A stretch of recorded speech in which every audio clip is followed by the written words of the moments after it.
téléspectatrices yi jërë ngeen jëf ñu ngi leen di dalalaat fii ci seen chaîne Senejet TV pour seen chronique coupe du monde deuxième numéro tey nag ñuy waxtaan ci démarrage coupe du monde bi commencé na ci alxames bi gis ngeen ne Russie mi organisé moom moo ko commencé moom ak Arabie Saoudite muy coupe du monde boo xam ni comme ni ñu ko waxoon muy coupe du monde bu open coupe du monde boo xam ne nii daanaka lu ne mën na see am ndax kii di pays organisateur bi gis ngeen ni mu dugg see gagné 5-0 devant Arabie Saoudite muy lu am solo ci démarrage coupe du monde ndax suñ ne compétition surtout la haute compétition yu demee nekk ay coupe du monde yu demee nekk ay coupe d'Europe yu demee nekk ay coupe d'Afrique wala Copa Africa premier match yi dafa am importance lool ci surtout compétition ndax équipe bu si nekk ci sa premier match ci la ñuy mën a décider bien si lay mën a amee benn vision exacte une vision précise si suitu compétition yi dëgg la gagner sa premier match taxul nga qualifié mais dana dalal sa xel dana la gën a jox confiance aussi ba tax na xëy na soo amee beneen faux pas ci biir dina ko mën a rectifier gis ngeen le groupe A muy groupe Russie bi ni mu demee nga xam ne Égypte si la bokk Russie gagné premier match devant Arabie Saoudite te Égypte bii xam ne benn la ci représentant africain yi moom itam muy dalal Uruguay di équipe bu mag am ay stars de haute facture si benn Cavani bu PSG Luis Suarez bu Barcelone Godin beaucoup de stars yoo xam ne nii en tout cas ci ay équipes yu mag la ñuy football si biir Europe équipe yu football yu jouer les premiers rôles dans les championnats européens muy wane ni kon match Égypte bi du yomb ci Égypte dina doon match bu difficile d'autant plus que ki nga xam ne daanaka moom lay compétiral pour les 3 premières places muy Russie dafa gagné largement premier match am muy lu am solo donc coupe du monde du football dafa nekk loo xam ni day am tous les 4 ans te avoir un bon comportement da ci jouer bu baax a baax te loolu mi ngi commencé ci premier match yi kon premier match yi ci ngay mën a defee erreur ci ngay mën a jëlee sa envol comme ni ñu koy waxee ci ngay mën a aussi perdre lu bëri te du Égypte donc ni mu valable pour Égypte valable pour Russie noonu la valable ci équipe yu bëri parce que même poule B bi nga xam ne mën nañoo wax ne mooy poule de la mort wala bokk na ci poule yi gën a jafe ci coupe du monde bi muy Portugal Espagne nga xam ne ñoom ñooy jouer seen premier match muy le premier choc di doon match bu am solo daanaka mën nañu wax une finale avant la lettre alors kon groupe boobu beneen pays africain bokk ci muy le Maroc di war a jouer moom itam premier match am contre Iran muy match bu am importance ci Maroc parce que Maroc wóor na xam ne su amee match bu war a gagner ci coupe du monde bi d'abord c'est le match contre l'Iran c'est vraiment le match à ne pas rater à gagner absolument évidemment parce que Espagne-Portugal su ci défaite amee moom mu gagner premier match am daanaka mën naa négocier ces 2 derniers matchs ñi nga xam ne da koy am avec de gros calibres de l'Europe et du monde Portugal gis nañ ko moo nekkoon champion d'Europe en 2016 il y a 2 ans en France gis nañ aussi que Espagne nekk na fi tegle na fi 10 ans yoo xam ne nii ñoom ñooy régner ci biir Europe ak ci monde bi nekk meilleure équipe du monde même su fekkente ne seen mondial 2014 dañ leen doon teel éliminé parce que dañ am une équipe comme ni ñu koy waxee boo xam ne une partie des joueurs dañuy vieillissante di dem retraite mais Espagne dafa am sensu am ay joueurs yoo xam ne nii dañoo teel a intégré groupe bi des jeunes yu expérimenté yu joué ci équipe yu mag ñoom itam teel xam li ñuy wax la grande compétition dëgg la seen moral xaw nañ ko sappe tuuti ndax seen départ entraîneur bi nga xam ne ni Lopetegui Julian Lopetegui bi leen yore woon nga xam ne bi mu signé Real de Madrid à 2 jours ou 3 jours du mondial fédération espagnole du football dañu tàqali ko moom ndax xëy na ñoom gisuñu ne c'était élégant de sa part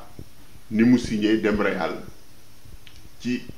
moment boo xam ne nii équipe Espagne dafa soxla concentration moment boo xam ne nii la presse espagnole et internationale ñi ngi guetter les résultats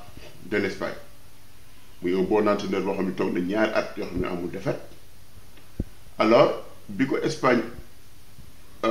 engagé ñu dem bi mu ànd ak Espagne war dem ci coupe du monde Real de Madrid engagé ko muy loo xam ne nii daanaka presse internationale bi yëpp waxtaan nañ ci di ci ñii di ko ñaawlu ñii di ko rafetlu en tout cas les commentaires allaient montrant ce qui veut dire que on a nommé beneen entraîneur bu bees muy Fernando Hierro bu ñëw pour remplacer ko à la pointe des pieds donc muy loo xam ne ni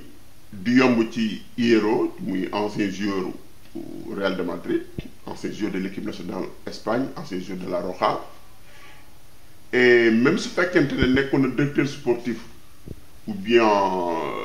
miin équipe nationale bu Espagne affaire bi du yomb ci moom ndax préparé wul ak équipe bi joué wul ak équipe bi les éliminatoires